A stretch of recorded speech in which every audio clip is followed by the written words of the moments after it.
भाग 3। निश्चित रूप से मानसिक, भावनात्मक और भौतिक सुख सुविधा के संदर्भ में इससे बड़ी उपलब्धि और क्या हो सकती है। अधिकांश वैज्ञानिक, कलाकार, कवि व साहित्यकार, गायक, लेखक एवं आविष्कारकों ने चेतन और अवचेतन मन के बारे में बहुत ही गहन समझदारी पाई जाती है। एक समय था जब प्रसिद्ध गायक कैरूसो को मंच पर जाने से डर लगता था।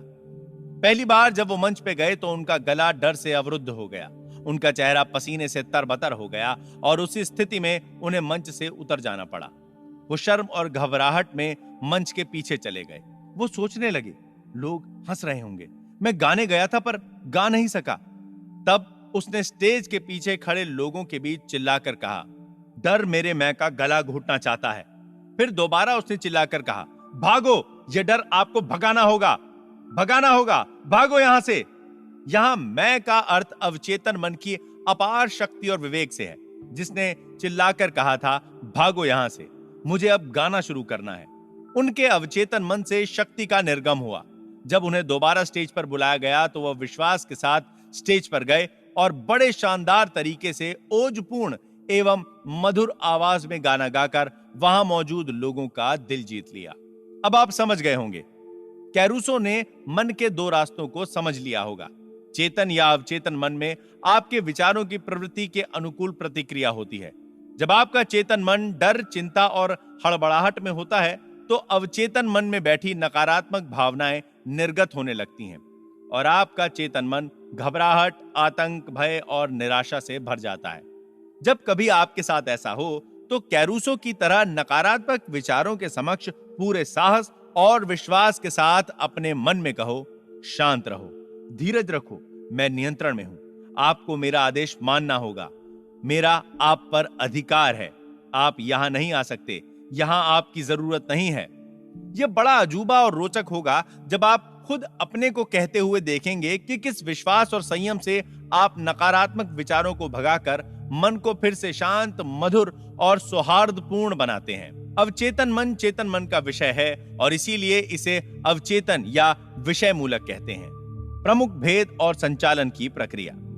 नीचे दिए गए उदाहरण से आप इसके प्रमुख भेदों को समझ जाएंगे। चेतन मन जहाज के कप्तान या उसके नेविगेटर की तरह होता है। वो जहाज को चलाता है और नीचे इंजन रूम में बैठे कार्मिकों को आदेश देता है, जो सभी बॉयलरों, मशीनों, यंत्रों को उसके आदेशों के अनुकूल चलाते हैं।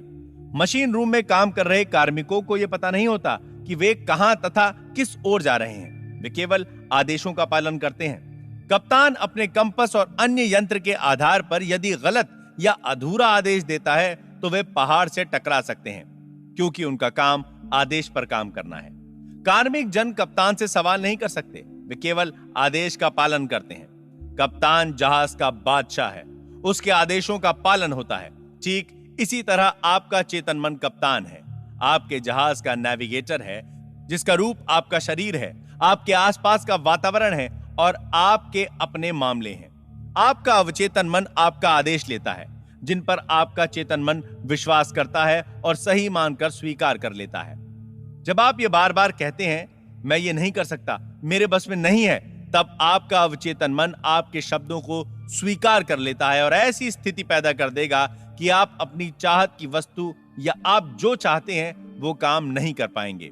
जब आप ये कहते रहोगे, मैं ये कार नहीं खरीद सकता, यूरोप की यात्रा नहीं कर सकता, ये घर नहीं खरीद सकता, ये सूट, ये पतलून नहीं खरीद सकता, तब तक ये जान लो कि आपका अवचेतन मन आपके नकारात्मक आदेशों का पालन करता रहेगा और जीवन भर आप अभावों में जीते रहेंगे। पिछले वर्ष क्रिसमस से पूर्व यूनिवर्सिटी की एक सुंदर छात्रा ने एक स्टोर विंडो में एक कीमती सफारी बैग देखा था। वो अपने घर न्यूयॉर्क जाने वाली थी। वो कहने वाली ही थी कि मैं ये बैग नहीं खरीद सकती। तभी उसे मेरा लेक्चर याद आया, जिसमें उसने सुना था, कभी नकारात्मक वाक्य अधूरा मत छोड़ो, फौरन उसे उलट दो और देखोगे कि आपके जीवन में क्या जादू होता है। उसने कहा, यह बैग मेरा है, यह बिक रहा है, मैं मन में इसे स्वीकार करती हूं और मेरा अवचेतन मन देखेगा कि यह मुझे मिलता है। उसी शाम क्रिसमस से पूर्व की संध्या में उसके मंगेतर ने ठीक वैसा ही बैग उपहार में दे दिया, जिसे उसने सुबह 10 बजे अपनी मन की आंखों से देखा था। उसने अपने मन को आशापूर्ण भावनाओं से भर दिया और उसे भीतर के मन को सौंप दिया। जो काम को पूरा करने में सिद्धहस्त है। उस युवती ने, जो साउथ कैलिफोर्निया यूनिवर्सिटी की छात्रा है, मुझे बताया, मेरे पास उस बैग को खरीदने के लिए पैसे नहीं थे, लेकिन अब मुझे पता चल गया कि पैसा और वो सब कहां है जिसकी मुझे जरूरत है, और वो अनंत भंडार में है जो मेरे पास है।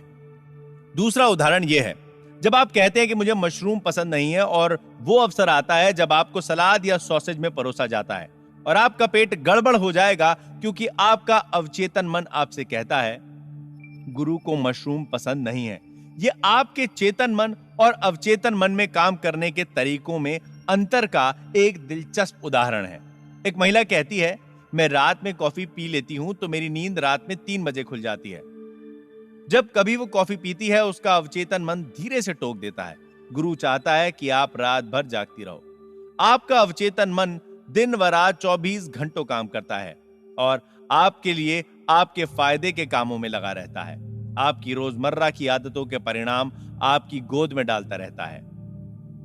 कुछ महीने पहले मुझे एक महिला ने लिखा, मैं 75 साल की एक विधवा हूं। मेरे परिवार के सब लोग अपनी अपनी जिंदगी में व्यस्त हैं। मैं अकेली पेंशन पर अपना जीवन निर्वाह कर रही हूं। मैंने अवचेतन मन पर आपका व्याख्यान सुना था, जिसमें आपने कहा था कि विचारों को अवचेतन मन में बार बार दोहराकर विश्वास और आशा के साथ कहा जाए तो वे सफल हो जाते हैं। मैंने अक्सर आशापूर्ण भाव से दोहराना शुरू किया, कोई मुझे चाहता है। मैं एक दयालु, प्यार करने वाली आध्यात्मिक व्यक्ति से शादी करके सुखी और सुरक्षित जीवन व्यतीत कर रही हूं। मैं इसे 2 सप्ताह तक दिन में कई बार दोहराती रही। एक दिन पास की दवा की दुकान पर मेरी भेंट एक रिटायर्ड फार्मासिस्ट से हुई। मैंने महसूस किया कि वो एक समझदार, धार्मिक और दयालु प्रवृत्ति का व्यक्ति है। वो मेरी प्रार्थना का पूर्ण रूप से उत्तर था।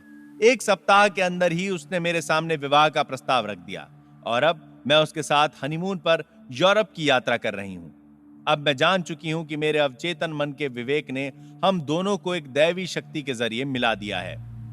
उस महिला को पहली बार यह पता चला कि खजाना उसी के पास है। उसकी प्रार्थना उसके हृदय से निकली थी और उसका निर्णय अवचेतन मन के रसाकर्षण में डूब गया, जो रचनात्मक माध्यम है।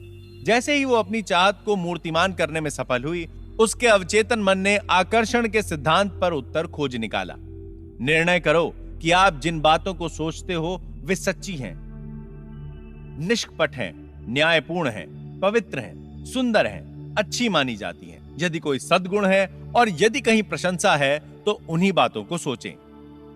खजाना आपके भीतर है। अपनी हार्दिक इच्छाओं की पूर्ति के लिए अपने भीतर झांक कर देखें।